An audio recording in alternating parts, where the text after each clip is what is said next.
Hello and welcome. Good afternoon. Thank you for being with us today. My name is Lauren Nickerson, and I'm the Associate Vice President for University Communications here at Fresno State. This student forum is really an opportunity for us to hear from you, ask questions, have conversation, and get your feedback. So we appreciate those of you who are able to join us in person. And for those of you who are joining us online, thank you so much. If you are in person and you are asking questions, we will bring a microphone to you so those who are listening in online can hear the questions clearly. Today, we are joined by our ASI President Alvarez. Thank you so much for being here with us today. Yeah, give her a round of applause. She's amazing, and we're grateful that she's here.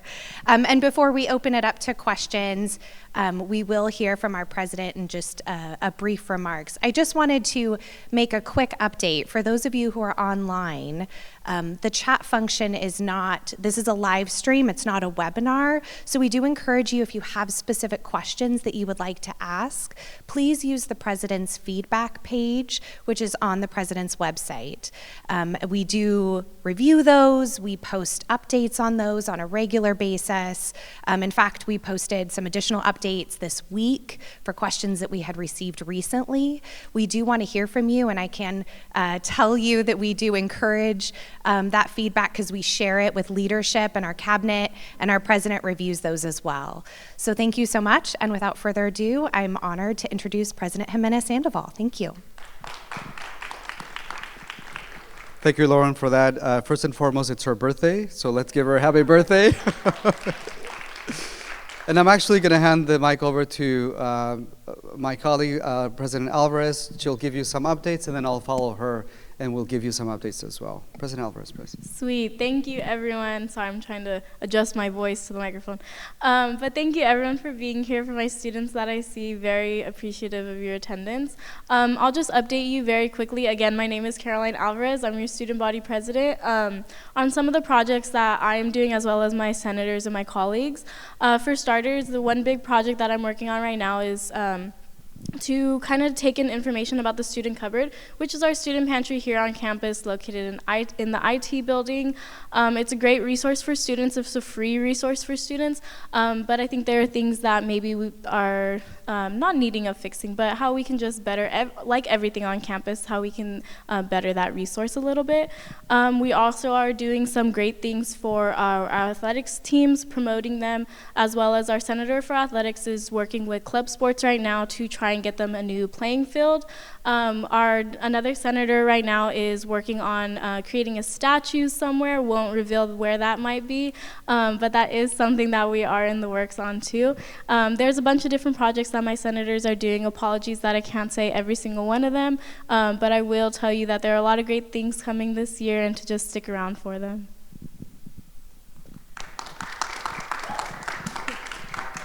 Great, thank you for that. I'll give you some updates on what's been happening on my neck of the woods.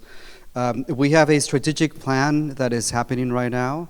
As much as you can participate in it, we want to hear from you because you are really the reason why we are all here at Fresno State.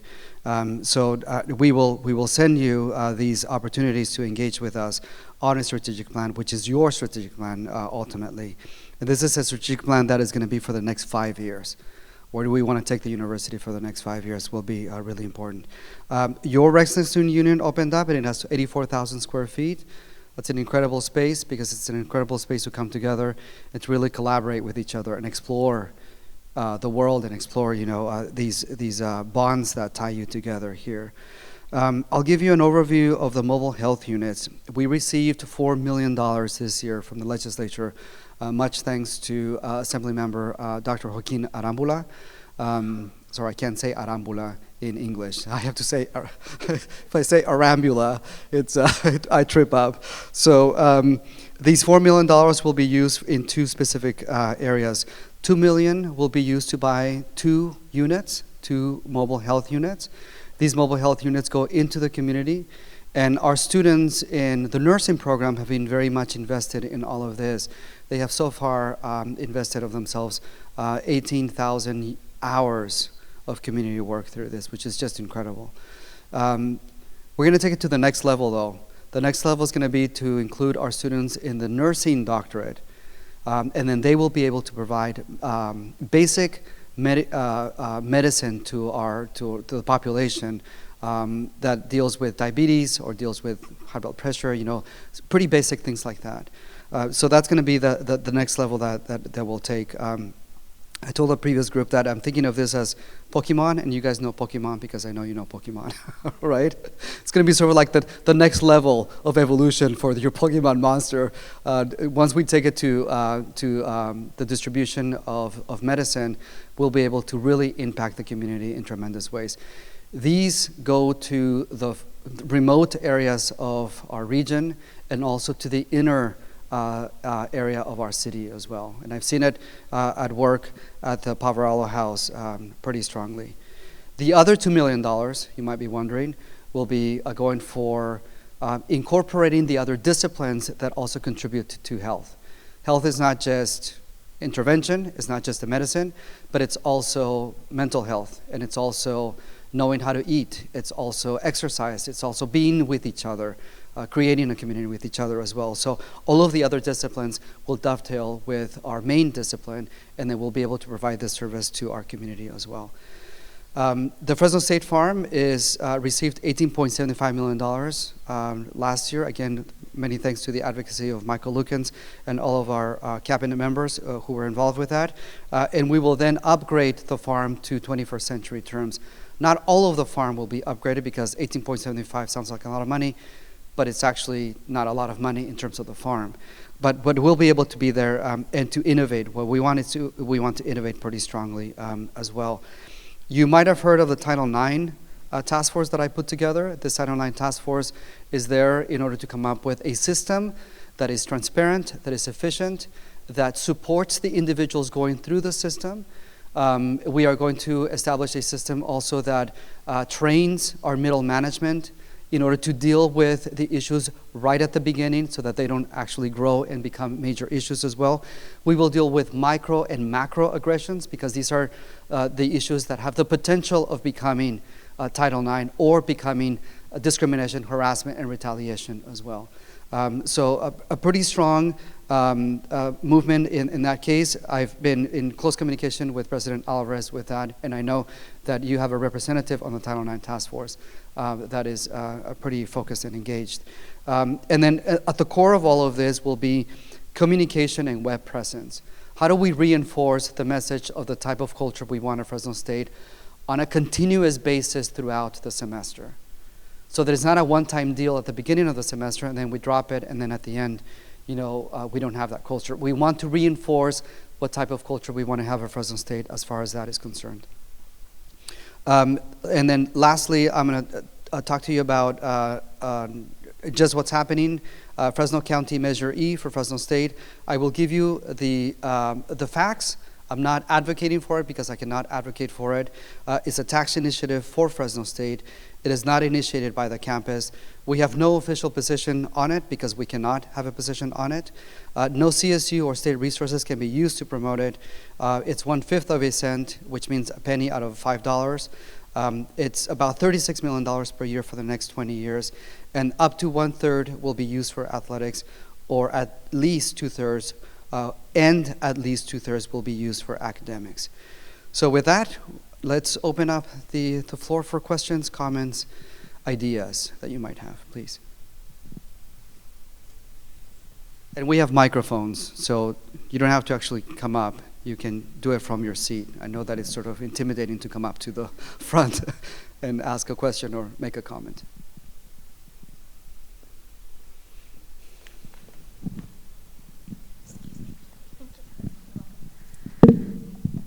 Hi, so I know in the past about year and a half we've made a lot of improvements for the LGBTQ plus community on campus.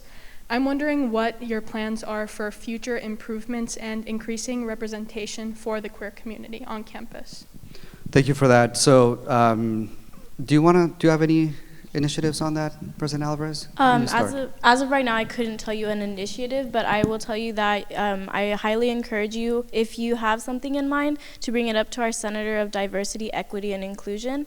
He's working right now with some vulnerable populations on our campus, and he's all open, all ears, so I really would encourage you to talk to him. So after this, if you want, I can totally give you his information on that. So I've been doing small groups of students because I want to know what's going on. I want to get, I miss being with the students in the classroom.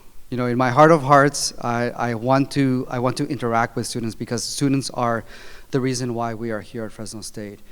I met with a group of individuals, of students who are international students, and I wanted to know, what happens to our international students when they come here.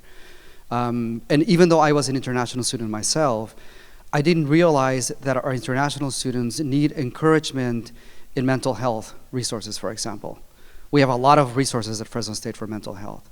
The other group of individuals that I met were our veterans, active military members. I learned very well from VP Rebecca Perez, and then veterans as well. Veterans, they've left the military and they're now and I learned a lot from them as well.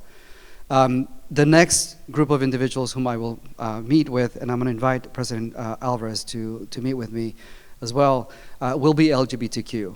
And I'm coordinating right now with one of your professors, Kat Forber. What we want to do at Fresno State is we want to promote inclusion. We want to promote the best possible way for someone to say, in my mind, I go back to when I was a freshman, an undergraduate. And as a freshman, I was excited, but I was also pretty much lost. And I remember meeting with my counselor, and my counselor told me, follow this path, take these classes. If you take these classes, you get a degree. And that was illuminating for me. It was completely revolutionary for me. By the time I was a sophomore, I started to think, do I really want to pursue this? Do I really belong here? Am I really going to do what I'm going to do? Because that's really not, things are not new. You're a sophomore now. You've gone through everything as a freshman. And then I stuck through it. And then by the time I became a junior, it was the first time I started to feel, okay, I belong here, and I'm going to make it, and I'm going to get a degree. And I did not want to go back to Fowler to my parents and say, Mom and Dad, I failed, and I'm empty-handed. It was the worst thing that I could, in my mind, that was the worst thing that I could do, right? By the time I became a senior, I didn't just belong. I felt like it belonged to me. The university belonged to me. And that path of belonging and ownership, it's really what I want to convey to our students, to all of our students, from every single demographic, from every single walk of life. So in order to do that, I know that I have to reach out to all of you and see, tell me what's going on. I was a student, I graduated with a PhD back in 2000. It's been a long time. You guys were not even born, right, many of you. A lot has changed, in these 22, how many years that have passed. So I want to know what's going on with you guys. What is happening in your world so that I'm able to facilitate with the cabinet members, and if you notice, all of the cabinet is here, because we are here for you. We are here for you. And every time, we meet, President Alvarez and I want to know what's going on. She's like my direct link to all of you. And she tells me what's going on, of what she knows. And so, sorry, long story short, I'll try to be shorter next time. Yes, I have big plans. I want to make this a welcoming space for everyone.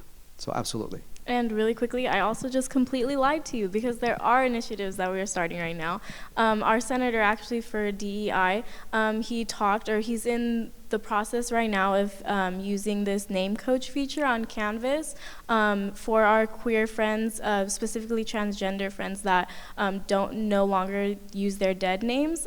This will really help professors to not use that name anymore, and it gives students the option to put their preferred name or their real name, and even pronounce it. That's something that is a hard time. People call me Carolyn, and so I think that's really important to all students, but specifically our transgender students. And it's Caroline. Yes, it's Caroline. It took me a while to get that, but now I do it right. Yeah, we are hiring a university diversity officer. Do you want to talk about that? Yeah, so last week, was it? Yeah, last week we met with the 3 candidates for our university diversity officer. This position I think is going to be crucial to bringing in that insight from all groups on this campus. So I'm really excited to see what happens when that position is here, and I hope that they are kind of that face that students feel comfortable going to start initiatives or just to give insight on what's going on. Yeah, totally agree. Other ideas, other questions? Other comments? Yes, please. In the front. No worries.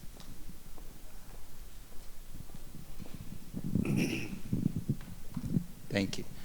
So I'm Sammy, and I'm a freshman here, and I must say I'm really enjoying Fresno State. I love it. I'm so glad to hear that. Yeah, I'm trying. Bravo. Your name is. What is your name again? Sammy. Sammy. Yeah.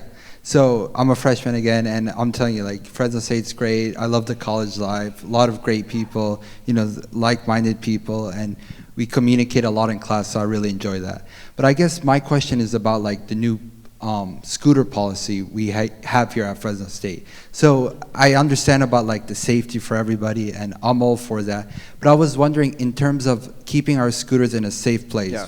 For example, like I'm a scooter rider. I use it to get. Right. It's not just like to get to classes, but I also use it to go home and to go to classes too. So I was wondering, if they're not allowed inside buildings now, right? Right. So what is like a safe way to make sure that we can keep our scooter in a safe place, and like my mind can be in class and not worried about, is my scooter going to get stolen or somebody going to try to mess with it? Yeah, that's my question. That's a great question.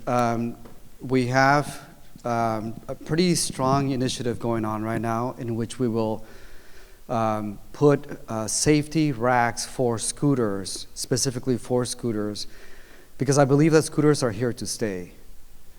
They're not going to go away, especially the electric scooters. Do you have an electric scooter or a manual?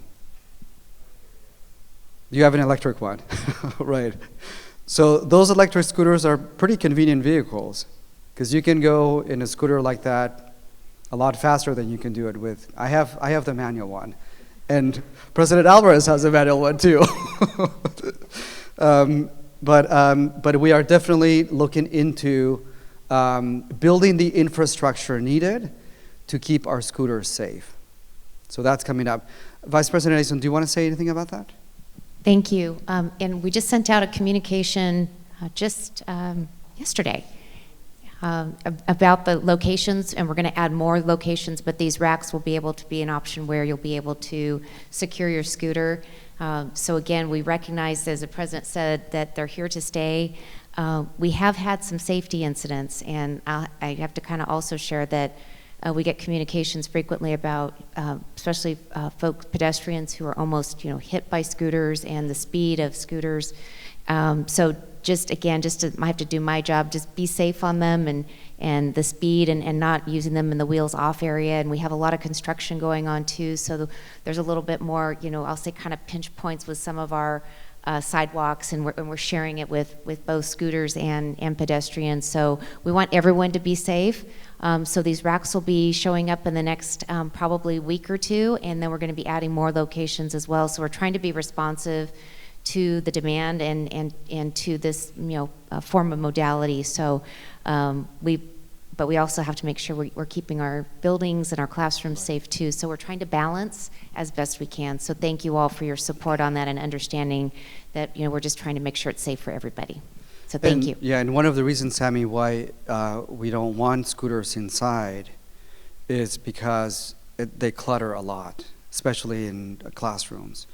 And we don't want tripping hazards for our students as well and our faculty. So that's one of them. Yes?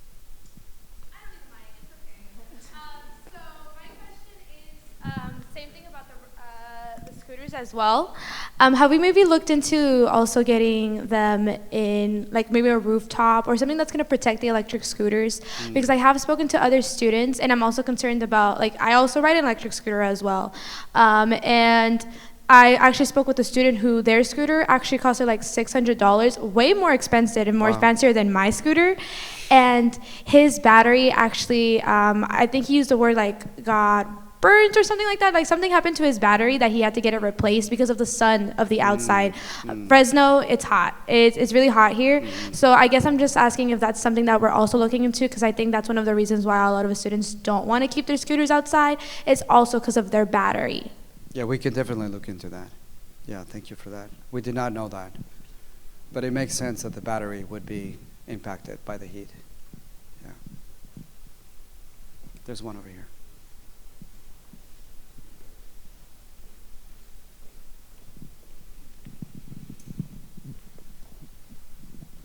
Hi, I am an international student. From where?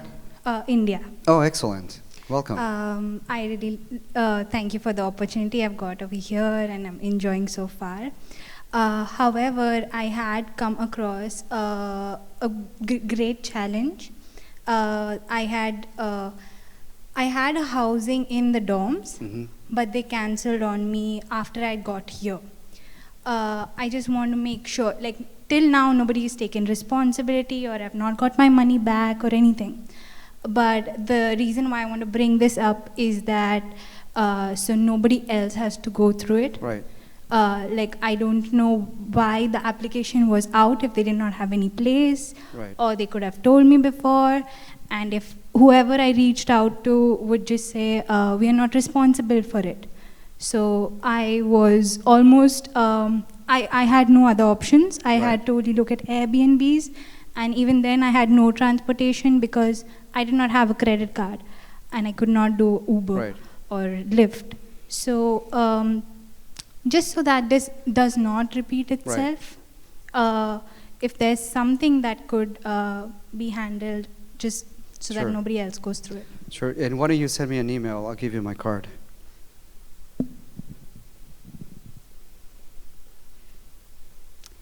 Thank you. Thank you.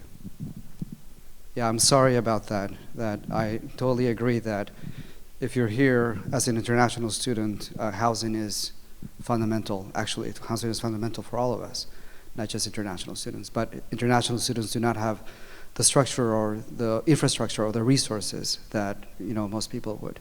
So I'm really sorry to hear that. Yeah, but we'll look into it. Hi, I'm Mukesh. I'm also an international student from India. So as you brought up the topic of housing, I wanted to touch base on that because most of the international students face it, and also when we go to any housing communities and they keep asking you for credit Social Security. or social, any possibilities which we just step into the country, and it's a huge challenge for us. And I wanted to ask you about this. How can Fresno State provide a viable housing community? If they wanted to stay in dorms, that's well and good, but whoever wanted to stay outside the house. And I was made aware of this with this meeting that I had with the international students. The international students come, and if there's the infrastructure of the dorms, it works well. But then the second year, once you want to go into an apartment, the apartment will ask you for a credit history.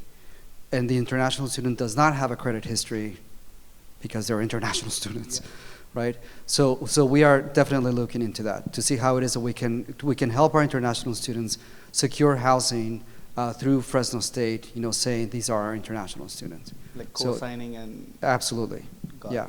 Thank you. Thank you for that question.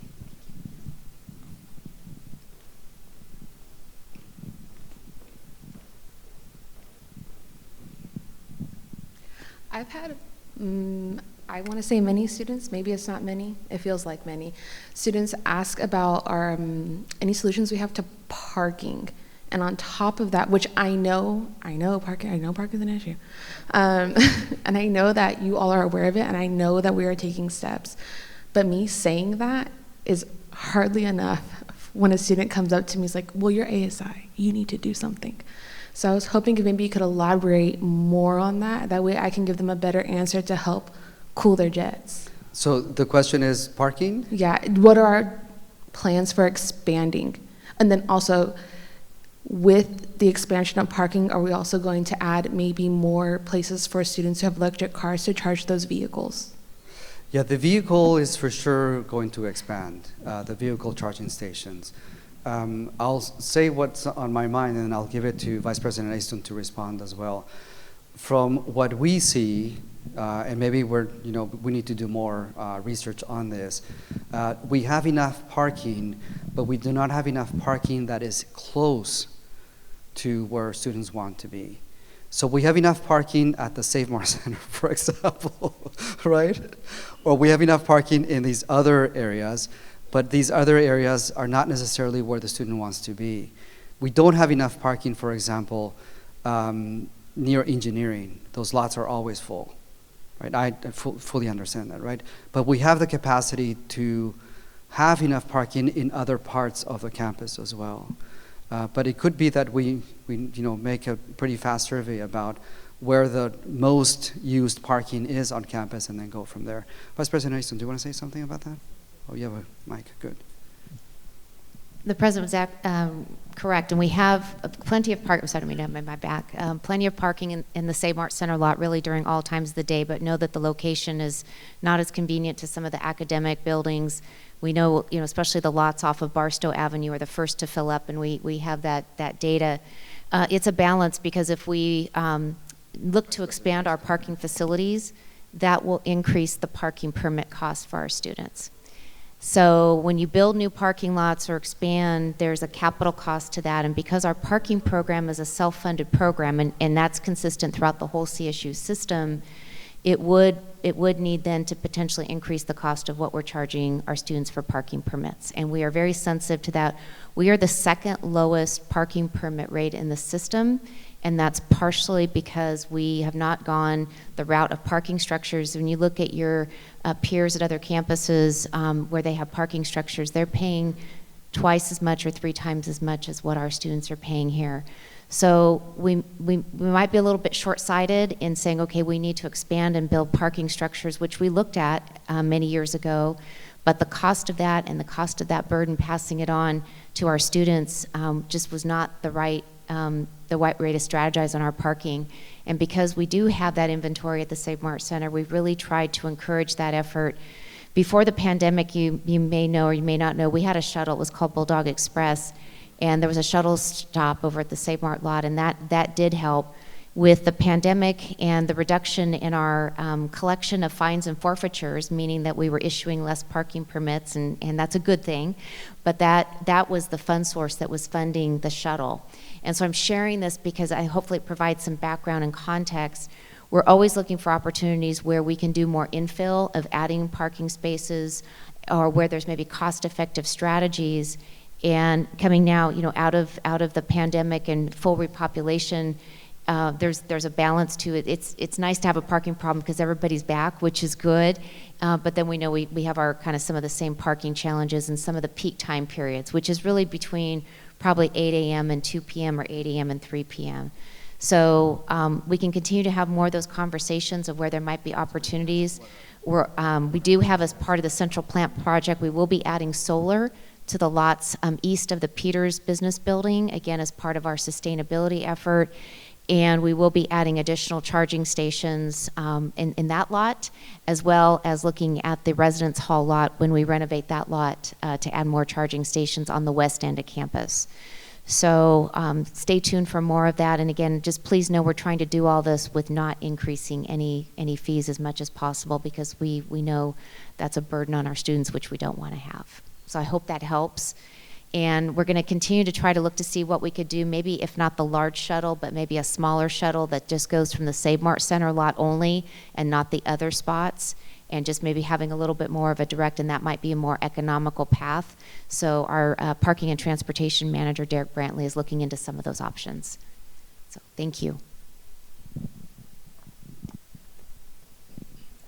So we'll work on that shuttle. Yeah. The shuttle also made it feel like we were, like a really cool like place. I'm going to take the shuttle to Campus Point and back. Yeah, I hear too that a lot of students miss the shuttle, so maybe those are something that we can look into next steps. So earlier you mentioned an initiative about adding a club sports field, and I'm on the women's rugby club. I'm a player in the team, and we are currently practicing at Vinland Park, which is off campus. It is historically a dangerous park. There's a lot of crime at that park, and it's really, really crowded. Or we're faced with paying about $5,000 to purchase lights with the men's rugby club to practice on the aquatics field. So I'm just wondering, I guess, updates on that initiative and sort of what the plan is for that. Yeah, so actually some members of your team came to our Senate meeting last meeting. I'm sure you already know that. And they discussed with us a little bit about that too. And also they've been in communications with one of our senators, Zach Ortiz. He handles athletics. And right now our best solution, because I know the park obviously isn't nice, and then the aquatics field, I think the issue was it was too small. So our next move would be to use that white lot parking lot that we use for football games. I don't know if you ever see it. It's like a tailgating spot. We would allocate like a quarter of that field for club sports, all club sports, and then work around the time schedules for your practices, your games, and so on. Excuse me. And then the other 3/4 of the field would be used for athletics. So whether that be football or another team that uses it, then it would be allocated to them. So he's going to have that meeting. I couldn't give you a date on when that is, but that is what our next plan is for club sports and specifically for rugby. Thank you.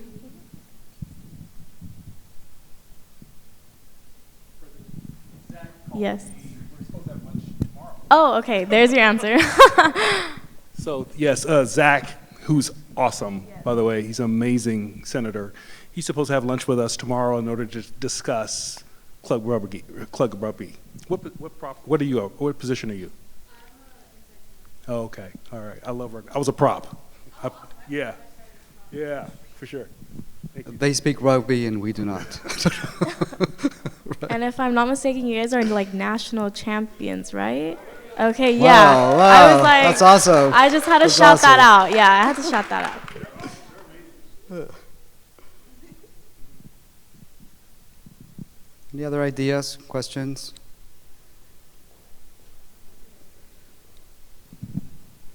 Hi, I'm very nervous. So my question, or just kind of like what I was thinking when I first came in here and was like, oh my God, I can talk. It's kind of just buying supplies as a student, right? I know VitalSource is a thing. I don't know how new that is. And it's all online, and it's I think my teachers were saying it's like cheaper than buying the actual books. But the date in which we had to pay for it was really close to when I had to pay for my housing and my tuition. And I found myself like, as a student, other students as well, because I have friends, oh my goodness, were like saying about how they were struggling to pay for this because they had already like used their loan money, or they had already asked all their family members and everyone else to give them money for housing and all their essentials, that then when they were faced with having to pay the books, they had no money left, or had to scrounge or be like, hey, I'll pay you back, or that kind of thing. And maybe if like what we could do to maybe make that struggle a little easier. Yeah. So Abigail, this deals with books at the beginning of the semester, and is there a deadline? There is, I think it's before the 10th class, right? I could be wrong on that. Yeah. Yeah, it was something early like that. September. Yeah. Okay. Really early September. Some teachers require it sooner. Also, I had one teacher who required it like second week of class, and it was like the information was going to be on a test the next week. So I know it differs on different teachers. Okay, we can work on that, Dr. Kuhn. Yeah, we'll look into that. Oh, immediate access online. Yeah. I see. I see.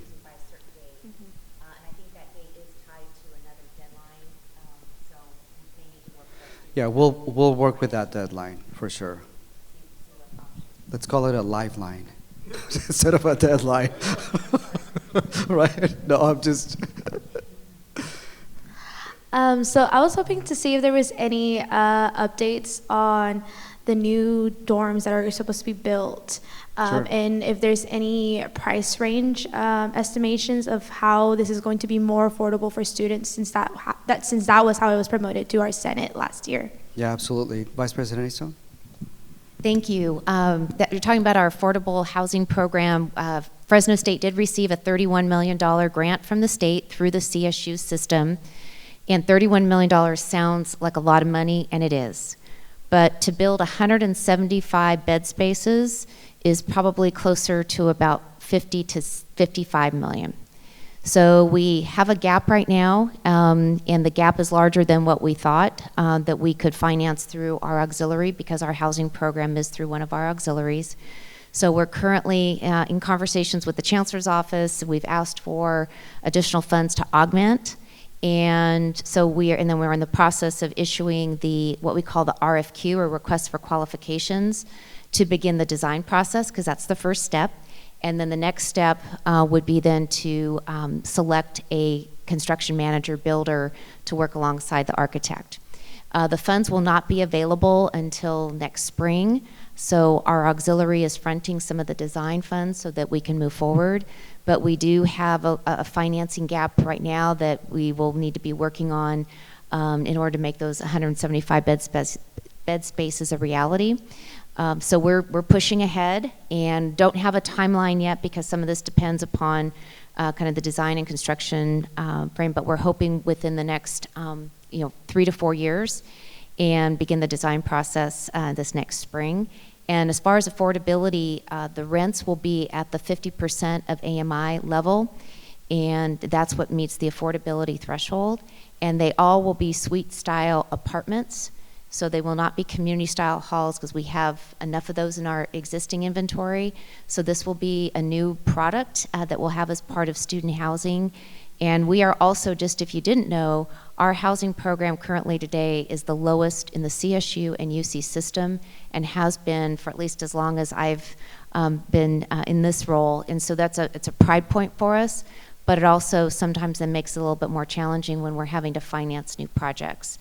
So we're very excited, though, to get the $31 million, and I want to thank our president and our governmental relations, Michael Lukens, for their support in advocating. It's just we want more. We want more money. So, and we'll continue on that effort. But we're going to move forward with that project. We're not going to need to demolish Cedar Hall like we thought, so we won't be losing any inventory. And we're looking at siting this new location where, again, it'll be part of the Fresno State housing footprint, but will not impact any of our existing inventory. So thank you for the question, and we'll come back to ASI when we have a little bit more information, as well as to our association board, which President Alvarez sits on as well. And just really quickly to add on to the new dorms, I just received confirmation that since they're apartment style, they will be open to our student parents as well.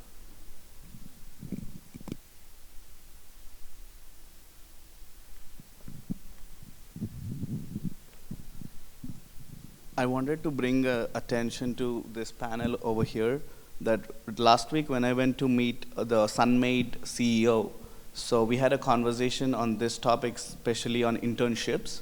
So he was saying that the company itself prefers to choose Cal Poly than Fresno State. We were asking questions, why is that supposedly lean into that? So they were saying that the internships, Fresno State, they are completely confidential. The company wants to be confidentiality wise in the roles, whatever they wanted to give the internship.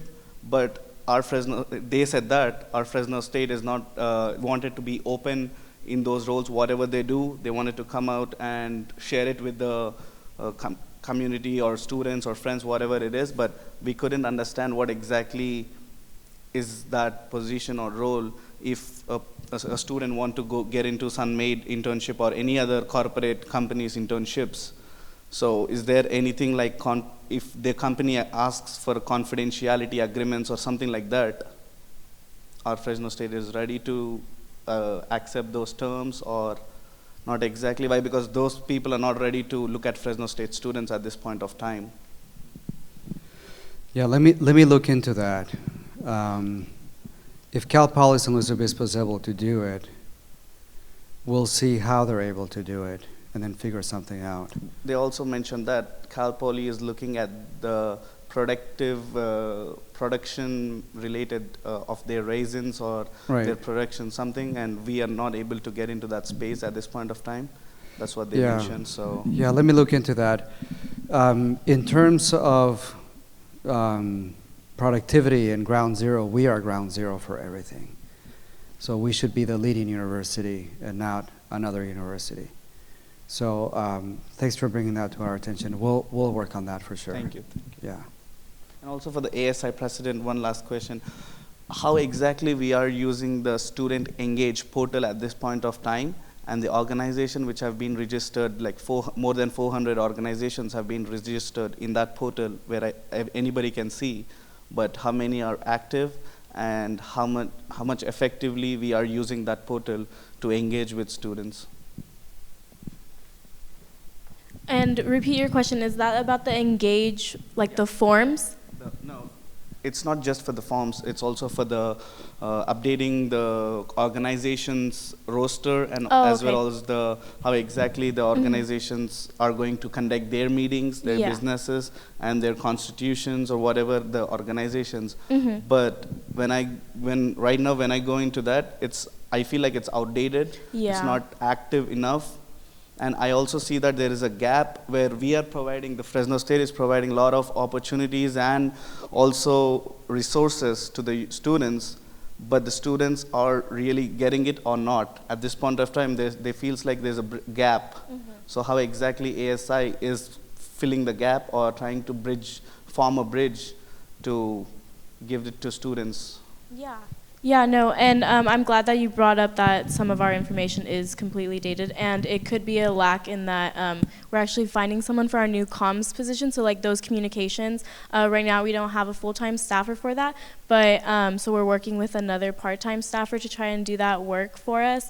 So that's something that once we do have that person, then it should be able to roll smoothly. But right now our ASI website, if that Engage isn't correct, our ASI website should completely be correct because that's what we focus on mainly. The Engage forms we typically only use for like committee applications, senator applications, but I can for sure update the information on there too, as I feel it should be consistent.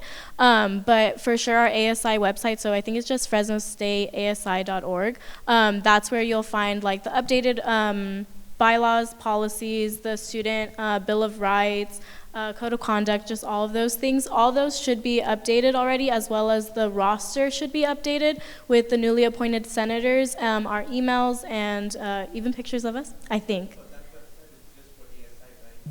Yeah. Okay. So that would, student organizations like clubs and stuff, right? So that's not us, that's with student involvement. So we don't update that listserv, but I can definitely ask them today when I go back into the office. I can talk to student involvement and have them update that listserv.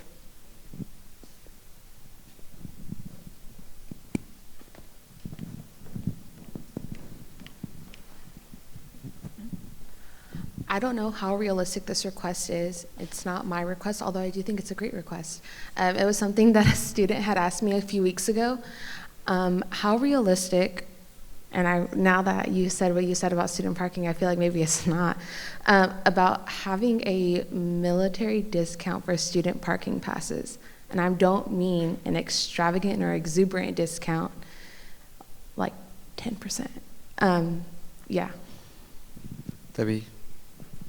Vice President Aisto. It's okay.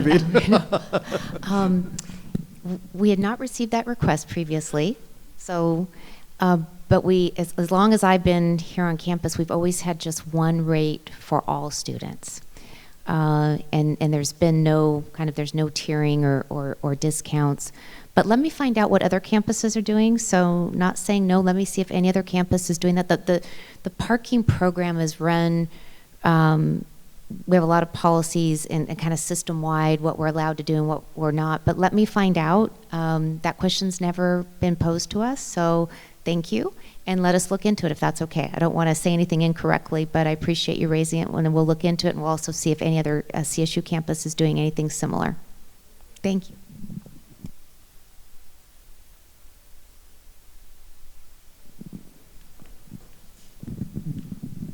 I had a question too about like safety on campus in terms of like classes. For example, my mom, she's going back to college to become a nurse, and she takes like a night class. So it ends about like 8 o'clock or so. And I've seen on like buildings, like there's like this number you can call and like they escort you. I was wondering like if you could talk a little bit about that. Like I don't know much about it. So like they can escort you to your car, for example, if you're parked far away. Well, first of all, congratulations for your mom returning to here. That's super awesome. And getting Puts her a lot nursing. of pressure on me though now. Well, you better step up your game, right? That's what it's called. That's awesome. If she's in nursing, she must be incredible, just like our president who got into the nursing program. That's true. That's so true. I don't know how the system works, but I'm pretty sure that either President Alvarez, do you know how it works? Yeah, I mean, if you'd want to talk on it. I had a night class too my freshman year, and if you can tell by my stature, I'm very small. So like that night classes and it's dark outside, that scared me too. But if I'm not mistaken, it goes through the parking and safety. Yeah, so you would call them, and then they would have somebody just like meet you at your class, and then they would walk you or drive you on the golf cart all the way to like your car. As well as, I don't know if you've seen, they're like these giant blue lights. They're like, I don't want to say panic lights, but like safety lights. Yeah, I don't know the correct like verbiage on it, but essentially if like you're not feeling safe, then you press one of those blue lights, and then like a police officer will go over there. And shows up, yeah, to meet you there. So that's always another option too. If you feel like, oh, like I can do it today, I'll walk by myself, but then you kind of change your mind, then you would just hit one of those buttons as well. And ASI typically throughout the year will do like a walk around of all the blue lights. We're yet to do it this year, but that's definitely something I can do. And we just practice them and just to make sure that they're working.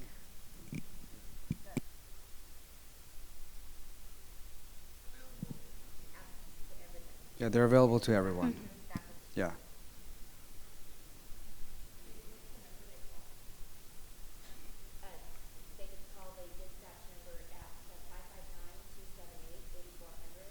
So 278-8400. Yeah. Any other thoughts or questions, ideas? How are your midterms going? They're going well? Come on, Rebecca, say yes.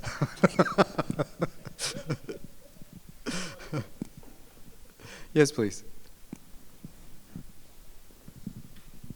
Hello, my name is Manu Amara Singha. I am a member of the Sustainability Task Force here on campus. Yes, I know who you are. And I'm also serving as the president for the Sustainability Club. Congratulations. That club is near and dear to my heart. Thank you, and we're so grateful to have had yours and administration's support throughout all these years. Since coming into this position as president, I've had a lot of students come to me with concerns or suggestions or ideas. In addition to being an advocate for them, what kinds of resources can I encourage them to use to communicate with you or administration? So the best thing that you can do is take it to the club, discuss it with the club, and then present it to the provost. The provost is actually pretty much in tune with that sustainability club, the provost and Vice President Aistone as well. And then after that, if there's a project that we need to work on, we will definitely work on that. The idea with that club, which is really unique to Fresno State, by the way, we don't have this at the other campuses. The other campuses focus on sustainability from the environmental perspective, and it's sustainability from the ecosystem perspective, which is great. It's part of ours as well. But this club in particular, I'm so proud of it because it's not just sustainability in environmental aspects, it's sustainability in economic aspects, it's sustainability in terms of history, in terms of who we are as a community, in terms of what we want to become as well. This is all sustainability as well. The curriculum is also sustainability. How we relate to each other is sustainability. So this is I love your logo, and I actually have it on my laptop. because it's this comprehensive view of what it means to be a sustainable campus from every single aspect that makes us a unique community. So within that term, if you or these ideas that are being brought up to you, discuss them with your club, flesh them out, and then present them to the provost and to Vice President Astone so that we can then start to work on these. The more ideas we get from the students on how we can become a sustainable, holistically speaking campus, the better off we'll be altogether. So yeah, thank you. Thank you. Sure. So we have time for one more question. Is that you, Rebecca? You want to ask another question? Oh, you're trying to think of one, right? Any other questions or comments? How are things going? Let's do an update on the scooter. Update on the spot. Yes. The model that we're looking at does not have the cover that was asked for, so we're looking at some other options that might be more of a locker style. So stay tuned. So we'll maybe have a little combination of 2 different types, but the ones that we could get immediately are just more kind of the standard rack style. And the good news is we're going into winter months, so hopefully the heat and sun won't be as much of an issue for the batteries. But our parking team is looking into some other options on the spot. So, great. As an update. An update that is on the spot, real life, right? You heard it here first, yeah. Well, I want to thank you. I want to thank all of you. I want to thank President Alvarez. She's an incredible leader. She really is. And we keep in touch with each other pretty closely. So if you need anything, reach out to me. Absolutely, reach out to her, and then we'll be there. Why don't you end with some closing thoughts? Yeah, I just wanted to reiterate that too.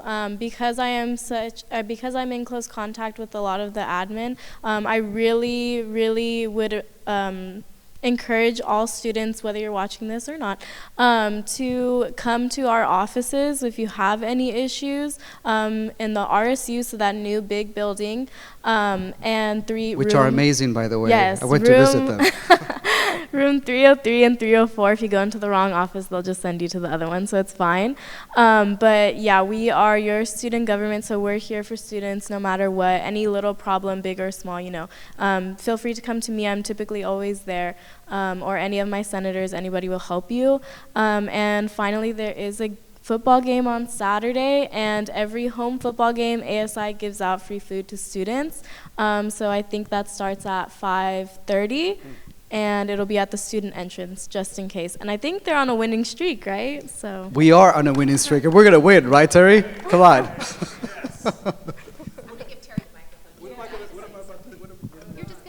Go Dogs. I'm a Go Dogs person. We will beat the Aztecs. That is true. You heard it here first. Both my presidents said I have to say that. That's right. No, I feel very good about our team. So yes, we'll do well. Go Dogs. Go Dogs. Everything, guys. Go Dogs.